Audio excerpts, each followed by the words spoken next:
5 negara. 1 kursi tuan rumah. Dan salah satunya, Indonesia.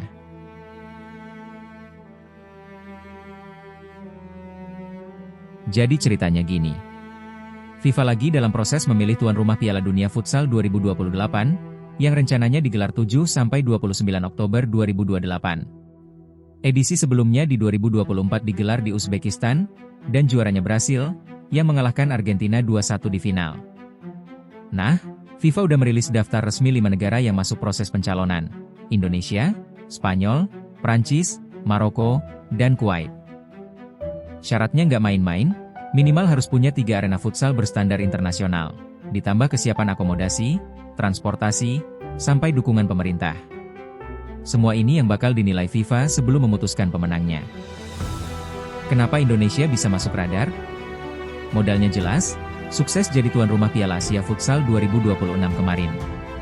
Final Indonesia lawan Iran berakhir 5-5 sampai perpanjangan waktu, dan kita kalah adu penalti 4-5. Meski kalah, ini pertama kalinya timnas futsal Indonesia nembus final Piala Asia dan AFC sendiri memuji ini sebagai salah satu final terbaik yang pernah mereka saksikan, bukan cuma dari sisi pertandingan, tapi atmosfer penonton dari awal sampai akhir turnamen. Momentum inilah yang bikin PSSI dan Federasi Futsal Indonesia PD maju bidding jadi tuan rumah Piala Dunia.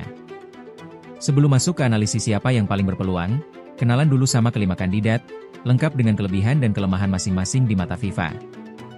Pertama, Maroko. Kelebihannya, infrastruktur besar-besaran yang lagi dibangun buat Piala Dunia Sepak Bola 2030 yang mereka gelar bareng Spanyol dan Portugal sebagian bisa langsung dipinjam duluan buat Piala Dunia Futsal 2028. Ditambah pengalaman jadi tuan rumah FIFA Club World Cup, dan futsal Maroko adalah program paling dominan di benua Afrika.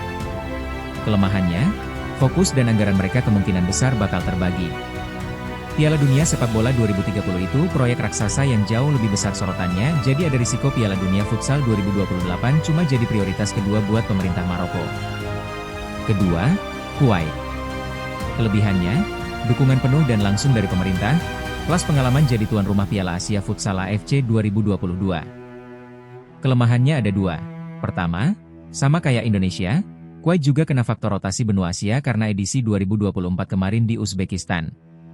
Kedua, dari sisi ukuran pasar dan basis penggemar, Kuwait jauh lebih kecil dibanding Indonesia atau Spanyol jadi nilai jual komersialnya ke FIFA nggak sekuat itu. Ketiga, Spanyol. Kelebihannya, sejarah panjang sebagai salah satu kekuatan futsal terbesar dunia, plus pengalaman menggelar event besar karena juga bakal jadi tuan rumah Piala Dunia Sepak Bola 2030. Kelemahannya, sama kayak Maroko, fokus mereka kemungkinan juga terbagi karena persiapan Piala Dunia Sepak Bola 2030. Keempat, Prancis.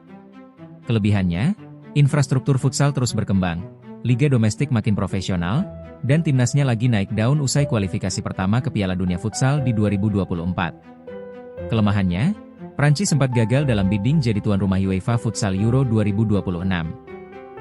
Dan terakhir, tuan rumah kita sendiri, Indonesia.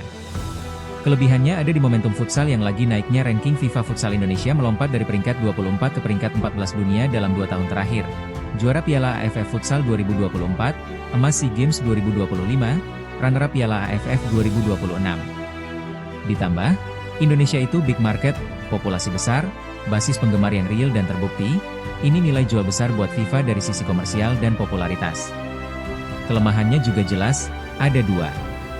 Pertama, arena berstandar internasional di Indonesia masih terbatas, belum banyak yang memenuhi syarat FIFA. Kedua, dan ini yang paling berat, Piala Dunia Futsal 2024 kemarin udah digelar di Uzbekistan. Artinya secara aturan rotasi benua, edisi 2028 ini harusnya nggak boleh lagi di Asia, kecuali FIFA kasih pengecualian. Dan pengecualian ini bukan mustahil, karena momentum futsal Indonesia yang lagi naik ini bakal susah buat FIFA lewatkan begitu saja. Jujur aja, momentum kita lagi bagus banget. Prestasi naik, atmosfer penonton diakui FIFA dan AFC, dukungan politik juga kuat. Ketua Umum PSSI Erick Thohir langsung menyampaikan minat Indonesia ke FIFA saat Kongres FIFA ke-76 di Vancouver, Kanada, akhir April 2026 kemarin. Jadi kalau ditanya peluang Indonesia besar atau kecil? Jawabannya realistis di tengah-tengah. Modal emosional dan momentum kita kuat, tapi dari sisi infrastruktur besar-besaran dan jam terbang organisasi kelas dunia, kita masih di belakang Maroko dan Spanyol.